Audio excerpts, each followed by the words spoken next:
ભગવાન વિશ્વકર્મા આ નામ સાંભળતા જ આપણા મનમાં શું ચિત્ર ઊભું થાય છે? કદાચ એક દેવતા જેમના હાથમાં જાતજાતના ઓજારો છે અને એ કંઈક બનાવી રહ્યા છે.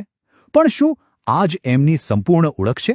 ચાલો આજે આપણે આ પરિચિત છબીની પાછળ છુપાયેલા એક ઊંડા અને મોટા સત્યને સમજીએ. આપણે ભગવાન વિશ્વકર્માની જે પણ તસવીરો જોઈ છે એમાં મોટાભાગે એમના 5 પુત્રો એમની સાથે હોય છે, બરાબર ને? પણ ક્યારે એવો વિચાર આવ્યો છે કે એમનો પરિવાર શું બસ આટલો જ છે કે પછી વાર્તામાં કંઈક ખૂટે છે? ચાલો આજે આપણે આ અધૂરી વાર્તાને પૂરી કરીએ. મોટાભાગના લોકો માટે ભગવાન વિશ્વકર્મા એટલે કારીગરી અને નિર્માણના દેવતા.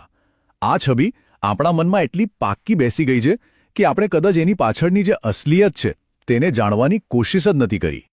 મનુ, મય, ત્વષ્ઠા, દેવજ્ઞાન અને શિલ્પી. હા, આ એ જ 5 પુત્રો છે જેમના નામ આપણે હંમેશા ભગવાન વિશ્વકર્મા સાથે સાંભળીએ છીએ. આ નામો આપણી સંસ્કૃતિમાં એવા તો વણાઈ ગયા છે કે આપણે બધાએ માની લીધું છે કે બસ આ જ એમનો સંપૂર્ણ પરિવાર છે. પણ એક મિનિટ માટે આ ચિત્રો અને વાર્તાઓમાંથી બહાર આવીએ અને આપણી આસપાસના મંદિરો પર એક નજર કરીએ.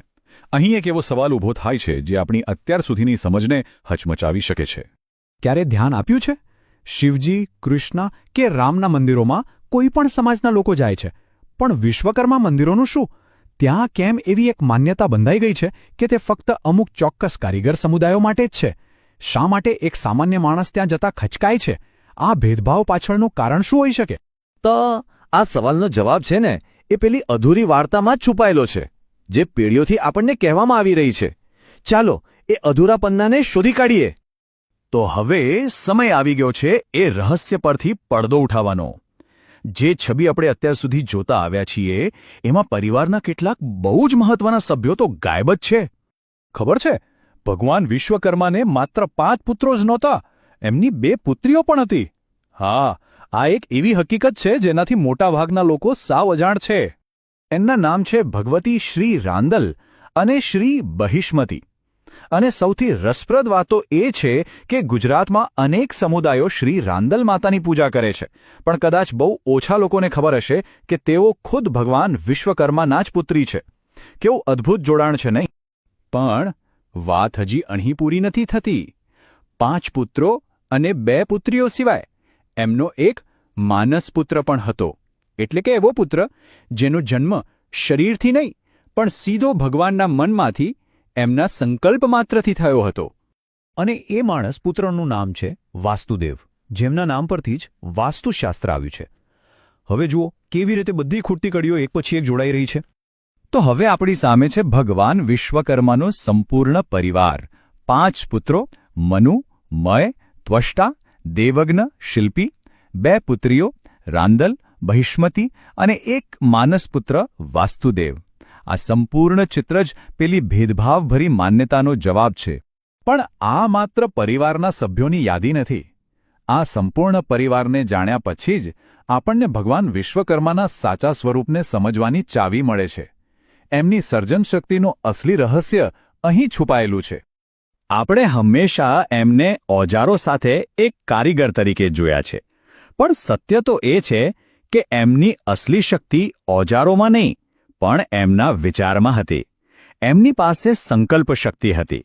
મતલબ કે એ માત્ર વિચાર કરીને, એક સંકલ્પ કરીને આખા બ્રહ્માંડની રચના કરી શકતા હતા. એમને કોઈ ભૌતિક સાધનોની જરૂર જ નહોતી. જેવી આ વાત સમજાય, ભગવાન વિશ્વકર્માની આખી છબી જ બદલાઈ જાય છે. એ માત્ર અમુક કારીગરોના દેવતા નથી રહેતા, પણ તેઓ તો આખા બ્રહ્માંડના સાર્વત્રિક સર્જક બની જાય છે. આ એક બહુ મોટું દૃષ્ટિકોણનું પરિવર્તન છે. તો હવે જ્યારે આપણે આ સત્ય જાણીએ છીએ ત્યારે આપણી જવાબદારી શું છે? આ જ્ઞાનને ફક્ત જાણીને બેસી રહેવું પૂરતું નથી. હવે આ વાતને ફેલાવવાની જરૂર છે.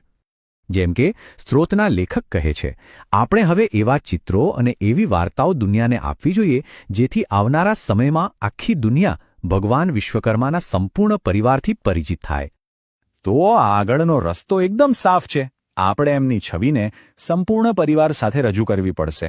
એમની શક્તિને ઓજારોને બદલે વિચાર સાથે જોડવી પડશે. અને એમને કોઈ એક સમાજના નહીં પણ સમગ્ર વિશ્વના કલ્યાણકારી તરીકે રજૂ કરવા પડશે.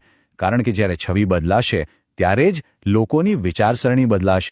અને આ આખી ચર્ચા આપણને એક બહુ મોટા સવાલ પર લાવીને મૂકી દે છે.